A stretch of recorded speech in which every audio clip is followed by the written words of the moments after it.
Okay, sorry. All right, I'm going to call to order the Board of Assessors meeting of September 29th. It is 9:02. And do we have one from the public other than the folks from Bountiful Farms? We're going to make some comments shortly here, but is there anyone else on Facebook or anything, Kevin, that looks like they want to make a comment or have a question? I don't see anyone. Okay.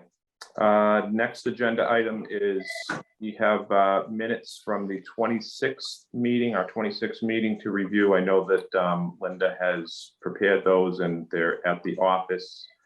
I was there early this morning and reviewed them and signed off. I saw Dave's name there. Does anyone else have any comments on the minutes, or I'll entertain a motion to approve them? So moved.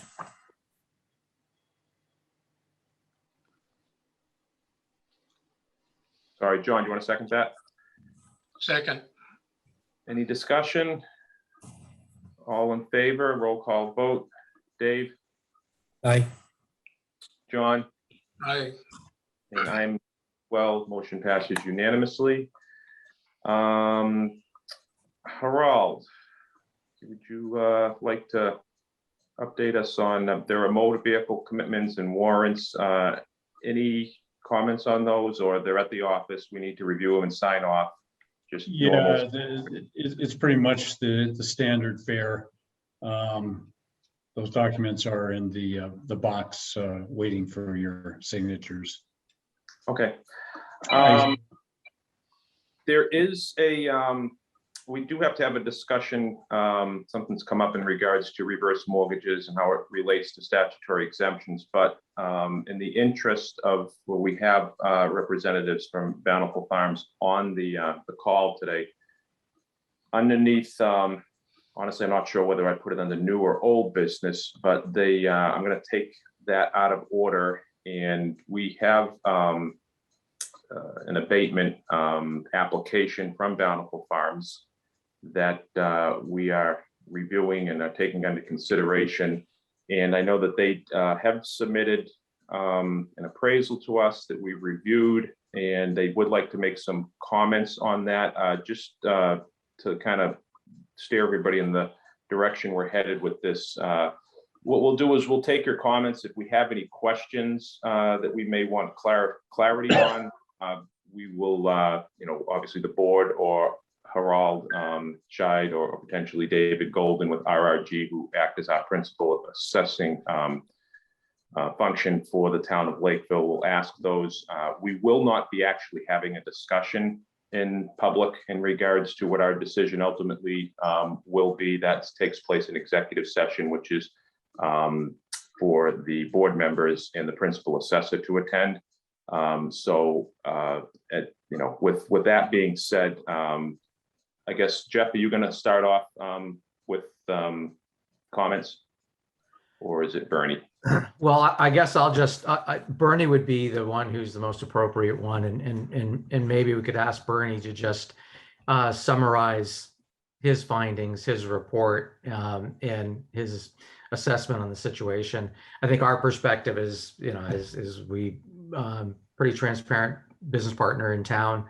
And I think we looked at the tax assessment that we're being charged as just being out of line with comparative properties, and I think that's our position. And I'll let Bernie talk about it in a bit more detail.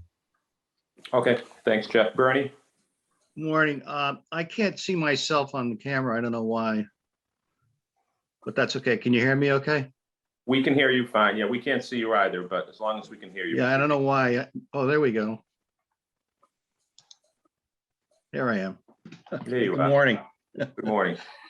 I was asked by the owners of 200 Kenneth Welch Drive to prepare an ad valorem appraisal report based on the fact that the fiscal year 2021 assessment was over $13 million for a 35,000 square foot building, which they had converted after purchasing it in 2018 to a cannabis production and distribution operation. And what I did was I actually started out by looking at all of the assessments that I could find with comparably sized buildings that had been converted to cannabis operations in the state of Massachusetts.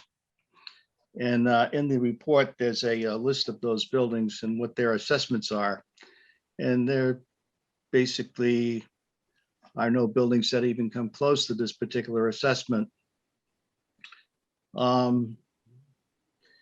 So once I looked through that, I then began to examine the assessments in Great Ponds Park itself and across the street on the northwest side of the park. There was one building in there that we looked at also. This is just a broad brush of what we did. I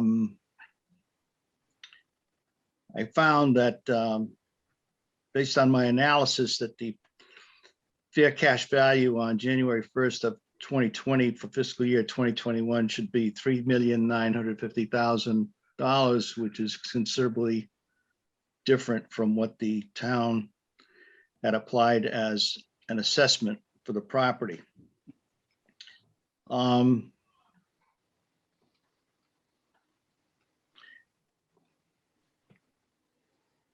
If you go to the definition of fair cash value, which is what it's supposed to be used by the Commonwealth in assessing property, and you look at the various sales around the Commonwealth of industrial buildings, I was not able to find any cannabis facilities that have sold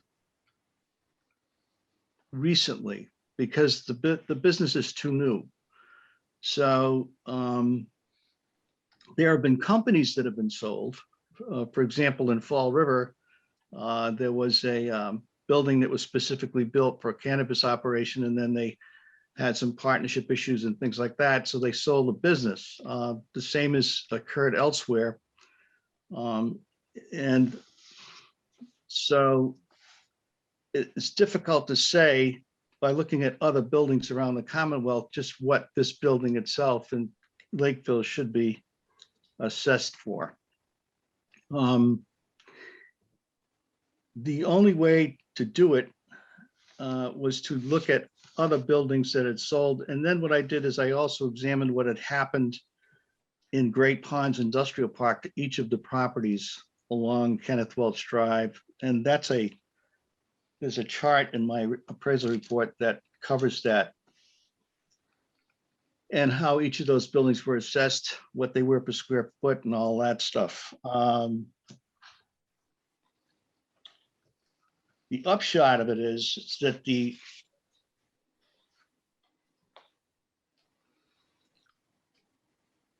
difference between what is supposed to be the fair cash value of these buildings and this particular building is significantly higher on 200 Kenneth Welch Drive. And it goes into the 300% range in terms of difference. I find that to be difficult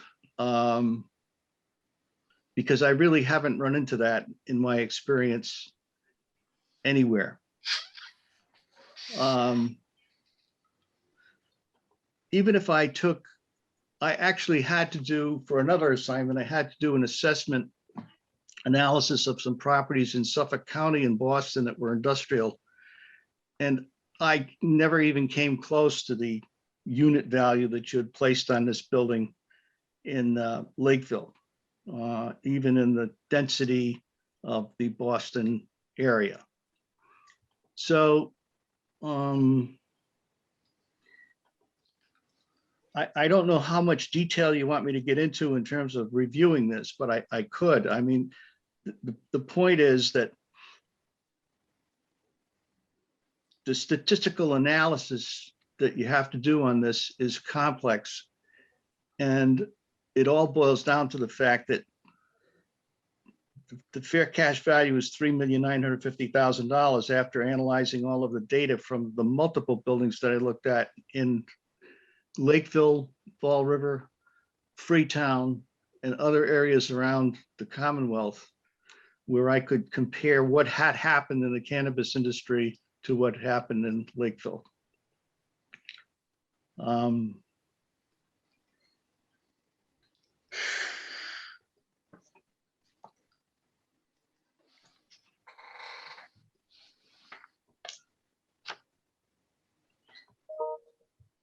So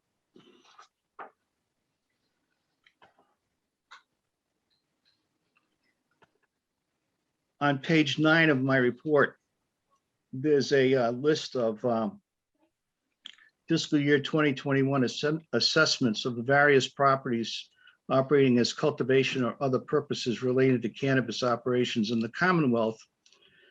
And there are 8 properties. And the fiscal year 2021 per square foot assessment in those 8 properties as compared to Lakeville shows a difference of about 324% higher.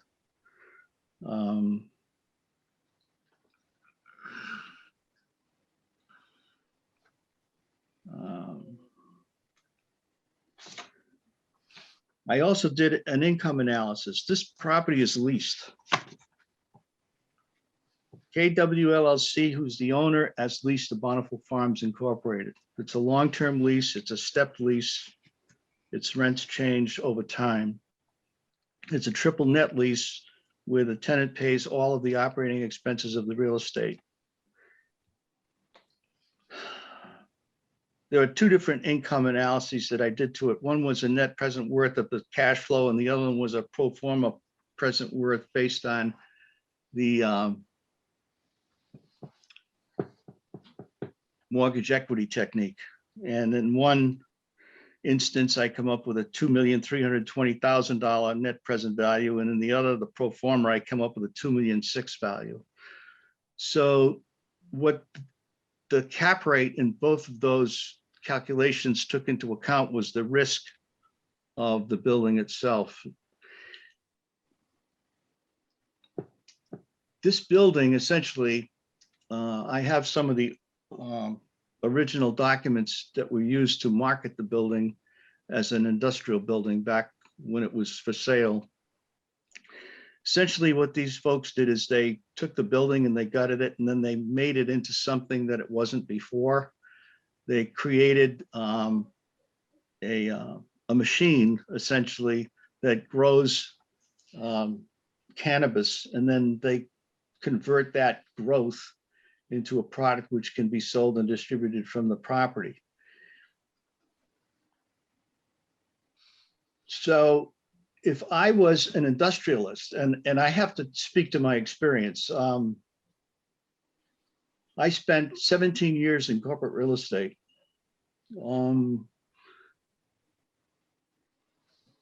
The last position that I held, I was the executive vice president of Montgomery Ward Properties Corporation in Chicago, and I did that for 10 years. And I had 54 million feet under roof in that position. And I reported to the chairman of the company. And I have never, in all of those years, seen an assessment like this on one of my properties back then. And I had all kinds of properties. I had office buildings, I had small stores, I had the biggest and newest modern industrial automated warehouse in the world, built in Ohio. And we've actually made Architectural Digest because of that job. But in none of those instances was I faced with an assessment, because we ran assessment valuation examinations of every state. I was never faced with something like Lakeville, ever, not once. So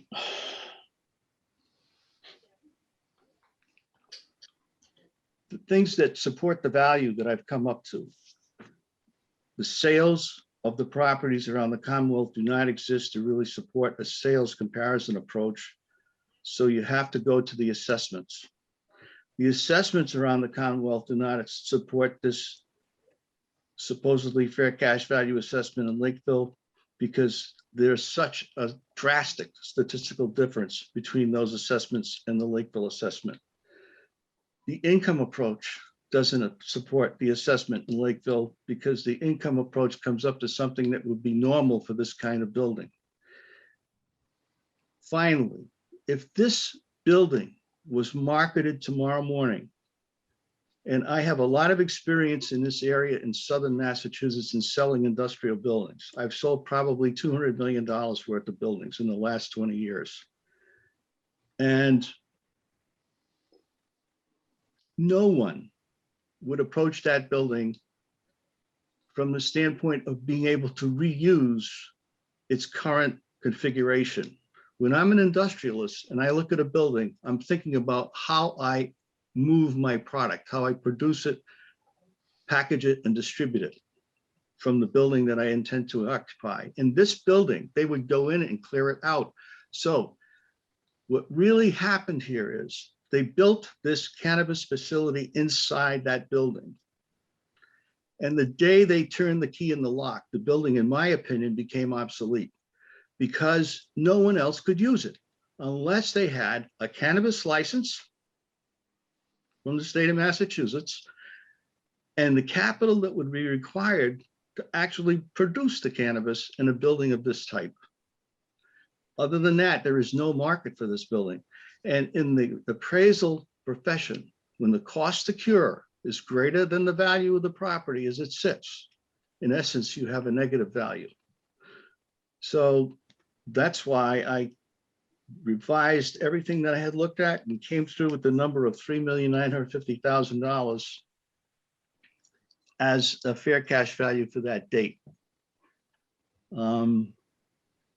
That pretty much is a summation of what I went through. It was a long process and it took a lot of traveling and other things, but I'll take any questions that you have.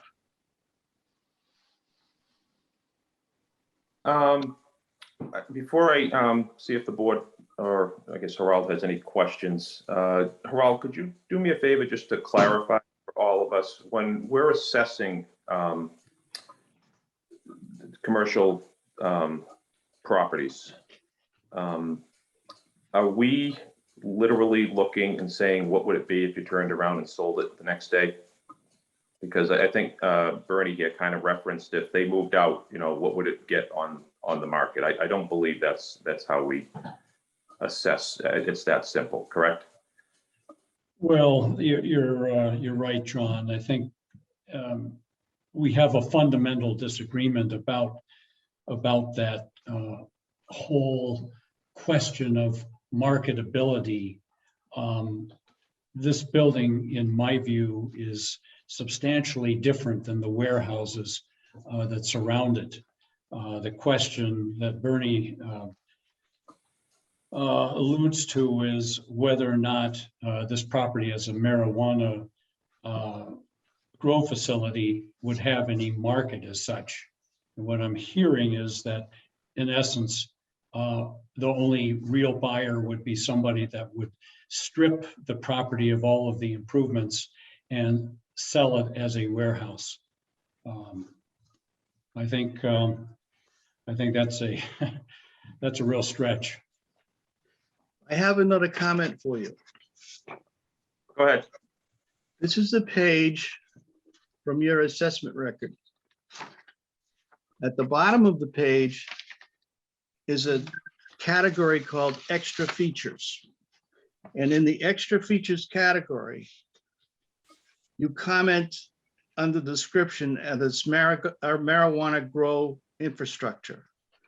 And the size facility, 30,000 feet, and then you put a value of $10,185,000 in there. And none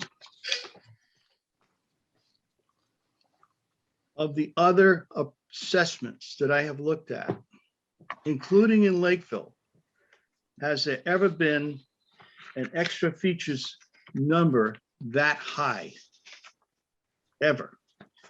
Nowhere did I look, anywhere in the Commonwealth, whether it was a cannabis facility, even in a facility such as the former American Dryer Corporation building in Fall River, which is a 280,000 square foot facility loaded with equipment to build and manufacture product, all right?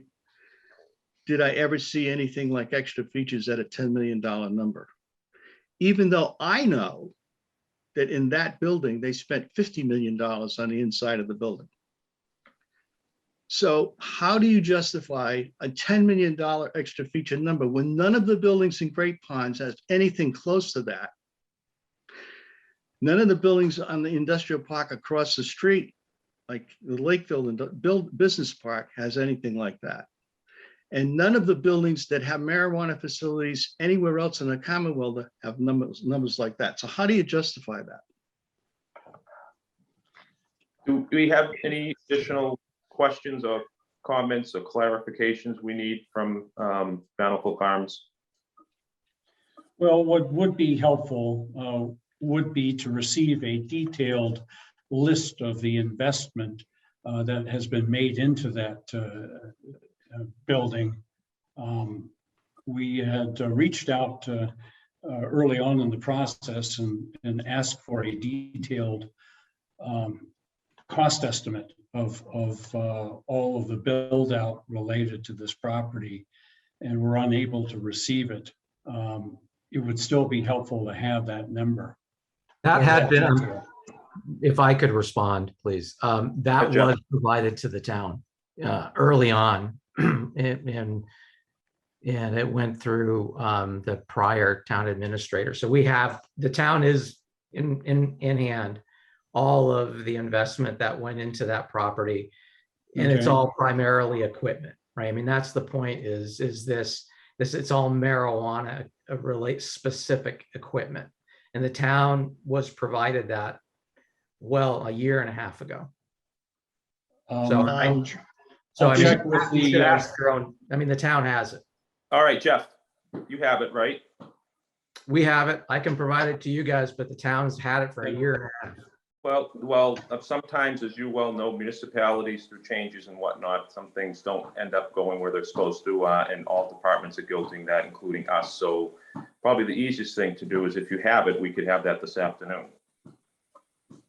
Yeah, I can see if I can, I mean, I'd have to get the list. I don't have it with me. I'd have to get it from the CFO who has it, unless I can just find the email to Maureen a year and a half ago that provides. Is that updated and accurate to where we are at this point? For where we are, yes. We have a current building permit that's open and there's been some additional investment on that, but from the current tax assessment and where we're at with certificate of occupancy, it is. Can I address that issue for a second? You can comment on it if you like, Bernie. If I was approaching this, based on my past experience, if I was approaching this from a cost approach standpoint,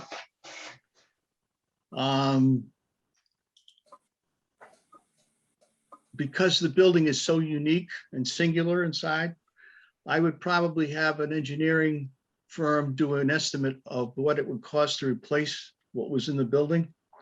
And then what they would do is apply a depreciation factor, which I mean, I have a statistical software that could do that, but I'm not the engineer I'm not an engineer, so I'm not going to even attempt it based on what I have here.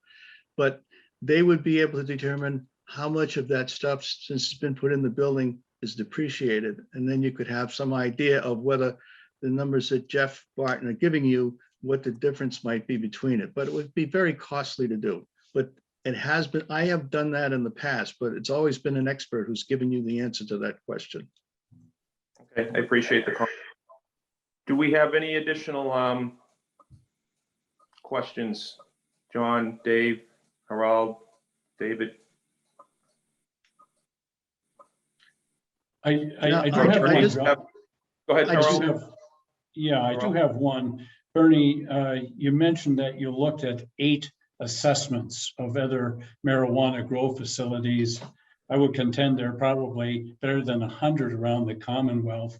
a number that I've observed where the assessment has in fact been increased to reflect the build out of those facilities to raise it to a level that would allow for the growing of marijuana. Could I you tried share to that figure- list of 100 I- cultivation? Well, gentlemen, for all. I don't think there are 100. Yes. I was trying to get buildings Provide that it. were of equal size to this. A lot of the marijuana facilities are very small. Okay, well, I mean, can you share with us that list of 100 properties and their valuations? No, we're not gonna, excuse me, gentlemen. We're not deliberating this in open session. Okay, is it a public records request? I mean, I would like to see that list. no, Well, there is no list. All I'm suggesting is that Bernie referenced 8 properties that he looked at. There have to be quite a few more across the Commonwealth. Some that I've looked at, City of Fitchburg, for example, clearly there is an uptick in valuation when warehouse-like or industrial-like facilities have been turned into marijuana grow facilities. So I think I guess my point is that it's not unreasonable to assume that there would be some added value for the build out of that infrastructure. I would think add the not- question is, not an Gentlemen, hang acreage of- on. Listen, hold on. Jeff, I know you want to speak, but keep in mind, we're talking about an abatement that we're going to be making, the board will be deliberating shortly. So we're not going to do a back and forth right here. We wanted to hear your comments. I think some of the information Bernie gave was helpful. I will make a comment that I think, unfortunately, because this is a new industry, there isn't a lot of historical data for anyone to really gather information that we would provide a little more clarity. So we will take that into consideration when we do deliberate. At this point, I'm going to, I guess, just ask if anybody else has any additional comments, not to be repetitive on what you've already said, but do you have any additional comments in regards to what the valuation is at this point? Again, we're going to have to go in and deliberate in executive session and talk about this and either render a decision or not render a decision. So may I make a comment? you can make any comment you want. We're not going to do any questions of the board of Harald. Okay, I guess my comment would be, it was any information for which you're making a decision, and I heard there were over 100 cultivation facilities for which the value has gone up. And I would like to see the data on that. And I don't dispute that the value of the facility has gone up. And in fact, we are providing an assessment for which the value is higher than it was when we purchased it a few years ago. I think the point being is that we paid for the cost of the construction. We paid for that as part of the building permit. We are happy to pay what is the fair rate that is consistent with what is being charged within the town of Lakeville to other cultivation facilities, and within the town of, and have the town of Lakeville be consistent with other municipalities and what they're charging. And yes, I don't disagree that the value of the property has gone up. The question is, has the value of the property gone up, in the level for which the town is assessing us? And I don't, based on Bernie's report, there are no other places that have that same level of value. And the assessment which we are being charged is just not backed up by other facts. I mean, that's my position. And I really would like to see the valuation, Harold, you made your comment on, because if it's anecdotal, and that's one thing, but if you've got hard data that shows 100 different cultivation facilities and locations for which the value has gone up, I'd like to see that. We've tried to provide facilities for which we looked at, and we're able to gather the assessments on. If there are others for which you're going to discuss, I would like to see that be part of the record. And Okay. just to add to Jeff's comment, basically, please show me one that's increased over 300%. Any other questions, board members, Harold, David? All right, well, gentlemen, Jeff and Bernie, you're more than welcome to stay for the remainder of our regular session. But we're going to end this discussion at this point. And like I said, we will be going into executive session to discuss it, and we will be back in touch. I believe you said, Jeff, you're going to see if you have an email or get a hold of the CFO and get the equipment list that Harold had referenced as soon as possible to us, as that could potentially be helpful in our deliberations. Sure. What is the email address that should be directed to? You know what I'm going to do? Hang on a second. I believe, do we have your email address? I know we do. I'm You should wondering. have, I mean, the town has mine. I'm sure Ari has mine. And other people in the town have mine. Yeah. If you want to Well, send me an email, then I will I'm gonna respond. get that email. Will get over to you in the next 10-15 minutes. We'll give you the email addresses to send it to, so we can get that, and hope the sooner the better. Okay, I appreciate that. And I apologize if I was confrontational. We're talking about a whole lot of money. And so, Yep, I do. No apology necessary. You're trying to make your point, and I as well as the rest of the board can appreciate that. So don't worry about it. okay, all right. Thank you, Things gentlemen. under control. Hopefully you can appreciate that. So. Right, I do. Okay, All bye right. now. Let's sign off. And off. Okay. So the next agenda item is to discuss reverse mortgages as it relates to statutory exemptions, and how it considers it to be an asset. So Harold and David, you know what I'm referencing? I know what happened was something came into the office, and I had actually asked Linda to put this on. I believe that if someone has a reverse mortgage in place, because they have that reverse mortgage in place, they do not qualify for the statutory exemption. Is that correct? Or that's been the position we've been taking? Yeah, so let me elaborate. You're referring to a property tax deferral, what we call a 41A property tax deferral, not an outright exemption, but there are situations that arise where a property owner just simply can't pay their property taxes. And if they qualify by virtue of age and income, can go into a deferral program at the end of their life, or when they sell the property, that those tax arrears come back to the town. The problem with all of this is that some folks who apply for the deferral are also benefiting from a reverse mortgage. And where we've had some issue is where lenders holding a mortgage, one of these reverse mortgages, stands to have their security, namely the real estate, compromised by a property tax deferral.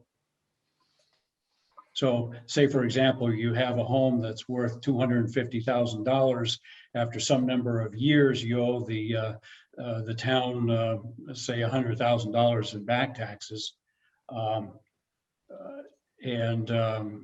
Person passes away, and there's just not enough money there to service both the reverse mortgage balance and the town's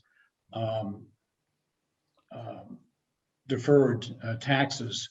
There's a potential for a problem there. So what the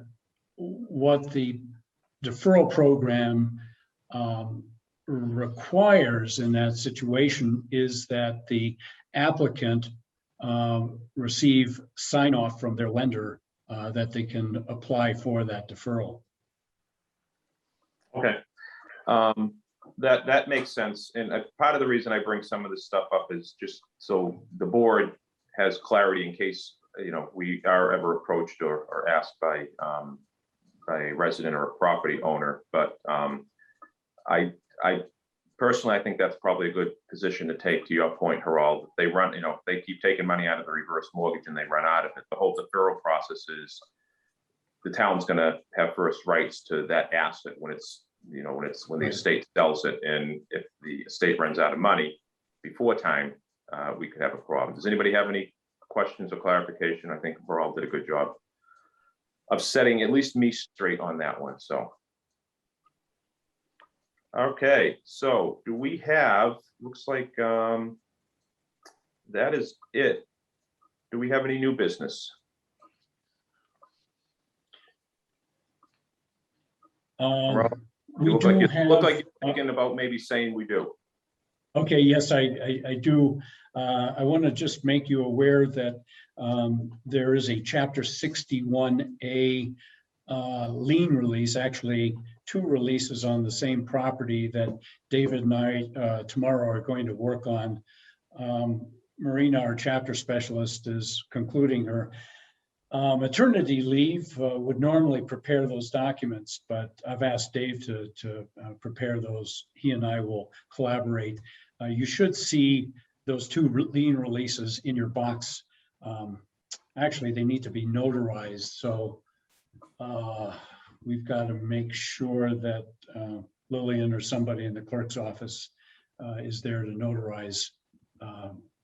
Yeah, just let David, just let me know when those are prepared and they're in the box, and then I can facilitate, I guess, coordinate that with Lil, because with Jesse isn't there anymore. We're gonna have to, Lil's gonna be our option at this point. They'll be in the box tomorrow.